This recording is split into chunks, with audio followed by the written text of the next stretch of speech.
تعالوا بقى النهارده كده نعمل صينيه مشاوي. شايفين بقى الصينيه القمر دي؟ هتعمليها في البيت، مش هتكلفك حاجه خالص. باي حاجه انت عندك حابه تعمليها لولادك. ممكن كمان ما يبقاش كفته وكباب، ممكن تبقى فراخ ممبار على حبه كده شرايح لحمه، على اي حاجه عندك انت. مهم تشكلي كده على مزاجك الاكل وتطلعي حاجه حلوه لولادك وفرحيهم. وكمان لو هتعملي الصينيه دي هتشرفك كده قدام ضيوفك. يلا نروح على الفيديو ونشوف هنعملها ازاي مع بعض. اول حاجه معايا بصلايه هنا كده مبشوره كبيره. بصفي البصل من الميه خالص. انا هحتاج الميه دلوقتي، والتفل بتاع البصل هنحطه على الكفته مش هنرميه. هجيب بقى هنا كده ميه البصل، عليها معلقه صغيره او فص ثوم مفروم ناعم. لو ما عندكيش فص ثوم مفروم يبقى عندك توم بودرة. تمام كده. دي التتبيلة الصح بتاعة الكباب يا جماعة. خلي بالكم احنا عندنا مطعم حياتي كفتة وكباب، وانا جايبه لكم الوصفات بالظبط. تمام كده. اكتر من كده مش بيتحط على اللحمة. بعد كده بقى هنتبلها ونسيبها بقى في التتبيله بتاعه اللي احنا عملناها مع بعض دي، اللي هي ملح وفلفل اسمر، وكمان رشه صغيره من بهارات، وسنه كده من جوز الطيب. اكتر من كده مفيش. بنرص بقى اللحمه فيها ونسيبها التتبيله دي ساعه ساعتين لغايه اما تخلصي باقي حاجاتك. وفي الاخر خالص بتشوي اللحمه. طبعا لو عندك فحم عايزه تحطيها في الصينيه بتاعه الفحم او الشوايه بتاعه الفحم، ومفيش اي مشكله. تمام.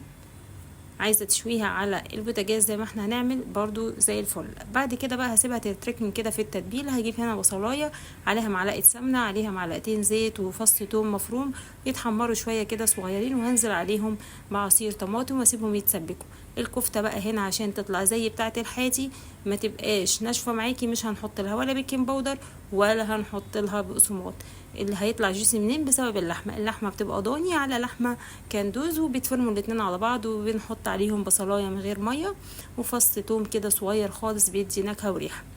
بعد كده بقى الصلصه بعد ما اتسبكت نزلنا بالرز بعد ما اتغسل، ونحط لنا كمان بتاع ده بقدونس مفروم وحبه نعناع كده صغيرين. وهنزل بقى بالتوابل بتاعتي بقى، عباره عن ايه؟ ملح وفلفل اسمر وكزبره مطحونه، وكمان بهارات لحمه. تمام كده. بتديها ريحه وطعم حلو. لو عندك بهارات محشي مفيش مشكله. هنحشيه بقى بالطريقه اللي احنا عارفينها كلنا، سواء بغطاء ازازه سواء بقمع، حسب ما انت هتحشيها. هنجيب بقى ميه فيها بصل ورق لوري وحبهان وكمان طماطمايه كده متقطعه، وهنزل بالممبار بتاعي لغايه ما يستوي طبعا، وبعدين هنحمره. هروح بقى على الكفته كده هصبعها وانزل عليها كده بمعلقه كده من السمنه، او ما تش عايزه تحطي سمنه ما تحطيش. شايفه هي جوسي ازاي؟ يبقى اما تكون اللحمه بلدي بتبقى جوسي، لو اللحمه مستورده يا جماعه بتبقى ناشفه. تمام كده. طيب بعد كده هنجيب بقى الكباب بتاعنا اهو، حطيته مكان الكفته لغايه اما تشوى معايا بالشكل اللي انتوا شايفينه. وجبت بقى هنا الصينيه بتاعتي اللي هقدم فيها، حطيت الرز، طبعا كلنا بنعرف نعمل الرز ده. وبعدين جبت بقى كده الكباب والكفته وابتديت ارصهم. ما عجبتنيش الرصه دي، رحت رصاهم بالشكل ده. شايفين بقى الجمال اهو؟ رحت رصاهم كده، حطيت بقى على وشهم كده حبه كده بقدونس مفرومين علشان يدوني شكل جمالي حلو. اتمنى بقى ان تجربوا الوصفه دي وتعجبكم.